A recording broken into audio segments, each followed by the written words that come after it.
Just a quick note for those of you who are using the PDF pattern. If you use PDF patterns a lot, you probably know this already, but if not, you need to make sure that you print these 2 pages, which are the template pages, at 100% real size. So some printers or computer systems will automatically fit a page to the sheet of paper you're working with, so it will automatically resize the patterns slightly. These patterns are exactly this size so that they work and they fit in the little bits and pieces that you need to. So when you come to print them, just make doubly sure that you're printing at actual size 100%. Do not resize. The sheets, the template sheets will easily fit onto either a piece of A4 or they will fit on US letter paper. Whichever one you are printing on will be fine. So yeah, just make sure you print at 100%. All of the other sheets don't matter, but these 2 templates are essential. The first thing we need to do to make Mouse Charming is to trace the pattern pieces. So to do that, you're going to need both of the template pages. There's one for the body and one for the clothes, and you're going to need the freezer paper, which is if you've got the kit, it is the folded piece of paper which is shiny on one side and matte on the other. If you have already made Cinder Mouse, you can skip the next few videos, because although the shapes and the colours are slightly different, to make the actual mouse body, all these tracing and cutting and tail making parts are, the process is exactly the same. So you just need to follow the colours that it says in your pattern and do it exactly the same way that you made Cinder Mouse, and then use the videos again for the clothes when you come to make the clothes, because that part obviously is different from Cinder Mouse.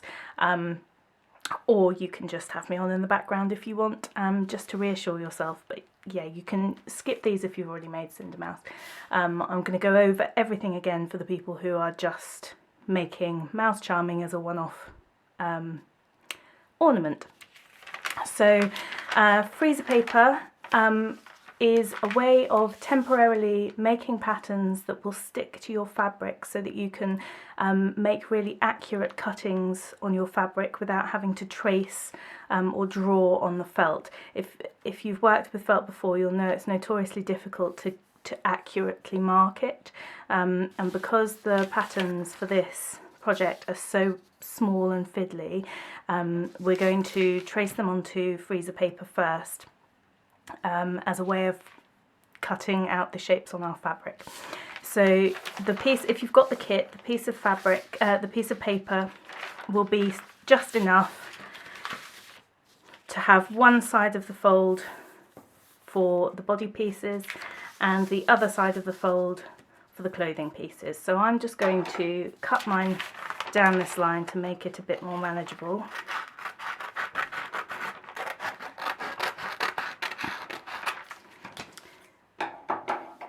Use your paper scissors for that. Don't use your fabric scissors for any paper cutting, because you'll blunt them. The paper, you want it to be shiny side down, and you can just trace your templates by holding the paper securely over with your hand and tracing over the top like that. I like to, got that shiny side up, I like to use some washi tape to just hold it into place, and then you can move your paper about as much as you want. So I'm just going to tear a few bits of washi tape. Masking tape will work as well. You want anything that's got a low tack to it, so it's not going to tear your paper. And I'm just going to peel these on and off my hand, just to remove even more of the tack. Tack is just another word for stickiness, obviously, just to prevent it ripping my paper. And then you can just tack it down at a few different points around your pattern, just to hold the 2 pieces of paper together while you trace. Right, when it comes to tracing the templates, I find it easiest to, well, start with a sharp pencil to begin with, and then to make little feathery movements instead of one big sweeping movement where it can be much easier to go off the lines. You'll find it, or I personally prefer, to make little feathery movements to trace all around the shapes. And then the other tip is to trace inside the curve. So when I'm coming to this curve here, you want your hand to be inside, on the inner side of that curve, and that will be easier to trace. So if you're left-handed, obviously you'd switch it all around. And as you can see, I'm moving it a lot, and that's where this washi tape comes in handy, because it just means that you don't have to worry about jogging or moving the paper while you're tracing. And just try and keep as precisely on the lines as you can. The longer you spend on this part, the more accurate your templates will be, and then the better your finished mouse will look. So I'm just going to carry on and transfer, trace all of these parts and all of the clothing parts, and then I'll come back to you once I've done that. You also want to transfer any, like we've got a little tail marker here on the back body piece, so you want to make sure you transfer any of those, and also the eyes, the ear markers, and then the other thing that you can also do is just mark the piece of paper with whichever pattern piece it is. So this is the back body, and it's in brown felt. If you think you can remember all of that without writing it down, then don't worry, a lot of it's self-explanatory. You'll be able to figure out which piece is which when you come to the felt, but it never hurts to have a backup. So I'll trace off all of these and then come back to you and show you what to do next. Once you've traced all the templates, you can remove your freezer paper from the original template sheets and just put those out of the way. I'm just going to give you a bit of a checklist to make sure you have transferred all the marks. So you've got eye markers for both of the front body pieces and ear markers for the same pieces. Make sure you've labelled your ears because they will need to be specific sides later on. You need a tail marker on the back body and a tail marker on the back breeches piece, and then you need the button markers on the front of the jacket or tailcoat. So once you've traced all of that, we are going to cut out the templates. I'm just going to show you this briefly because it doesn't need to be exhaustive. And I'm sure you know how to cut out, but I'll just give you a couple of tips anyway. So the way I do it, I'll start with one of the more complicated pieces. I rough cut my shapes to begin with, just so that I'm working with a smaller piece of paper at any one time rather than trying to maneuver the entire sheet.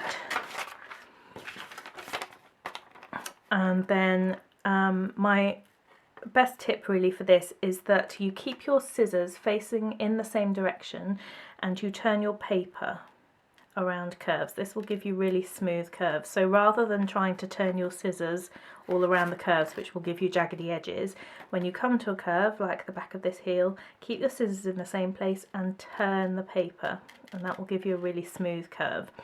You want to stay as much on the lines as you possibly can, and also when you come to the limbs, so around these feet and arms, if you're worried that you're going to be going slightly off, then it's better to go outside than inside, because you've got to fit things in those arms later and they're already quite skinny. So it's best if you can just stay exactly on the line. I've left enough space for all the stitching and filling in of things later, but if you're worried that you can't quite stay on the line, it's better to go a little too big than a little too small.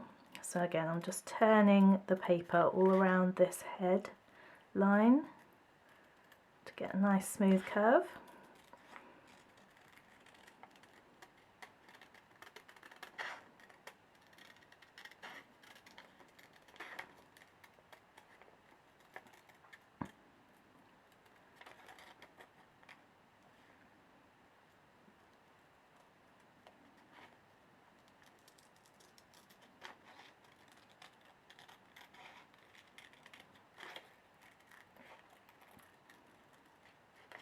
this first step is actually one of the most time consuming for this character because there are so many little bits and pieces for the clothing, but he comes together quite a lot more quickly than Cindermouse did. So it's once you've got this bit out of the way, then the making up later is slow. I'm just going to lop that bit off first before I come and finish off this last little toe.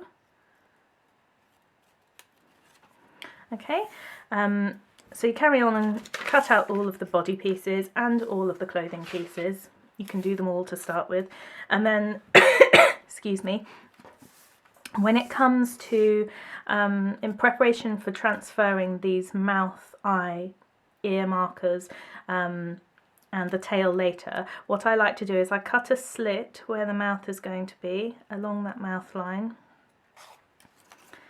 I cut another slit, a couple of slits where these ear markers are.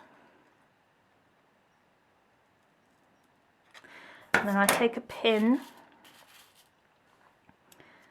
and make a hole where this eye is and kind of just wiggle it around a bit to give you room to get your pen through later. In fact, let's just pull it all the way through if I can manage it. There we go, just so that that's, if you can see where I've marked that there, then you should be able to fit your pen through there later. And you're going to mark the other side, when you've cut this piece out, you'll mark that mouth, eye and ears exactly the same. Push your pin through the tail marker, pin through the tail marker on the breeches, and pin through all of those button marks, ready for marking them on the felt. And then once you've done all that, you're ready for the next step.